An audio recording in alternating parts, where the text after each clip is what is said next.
পঞ্চগড়ের হাটবাজারে এখন শীতকালীন শাকসবজির ছড়াছড়ি। মৌসুমের শুরুতে বাজার চাহিদা ও দাম ভালো পাওয়ার দারুণ খুশি স্থানীয় চাষিরা।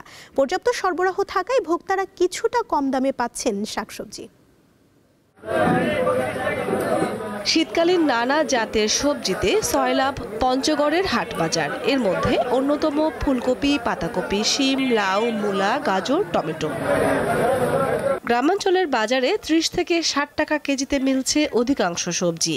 মৌসুমের শুরুতে এসব সবজির চাহিদা ও দাম বেশি থাকায় বেশ লাভবান হচ্ছেন চাষিরা।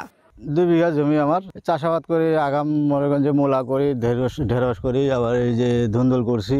এই পর্যন্ত আমার বেগুন আগাম জাতে বেগুন করে আমার ৬০ থেকে ৬৫ হাজার খরচ হয়েছে, বিক্রি করছি ভালো দামে। এই যে এটা লাল শাক আবাদ করছি, লাল শাক হলো আপনাদের ৩,০০০ টাকা খরচ হয়েছে, মোটামুটি ১০,০০০ টাকার মতো বিক্রি হয়েছে। স্থানীয় চাষিরা বলছেন চলতি মৌসুমে আবহাওয়া অনুকূলে থাকায় এবার শাকসবজির ফলন বেশ ভালো। ধানের আবাদ হচ্ছে না, কারণ এখানে ডাঙ্গা এলাকা, দুই পাশে নদী থাকার কারণে আমাদের এখানে সবজি চাষের জন্য অত্যন্ত উপযোগী জায়গা এটা। ক্ষতিকারক রাসায়নিকের ব্যবহার বন্ধে চাষিদের জৈব বালাইনাশক ব্যবহারের পরামর্শ দিচ্ছে স্থানীয় কৃষি বিভাগ।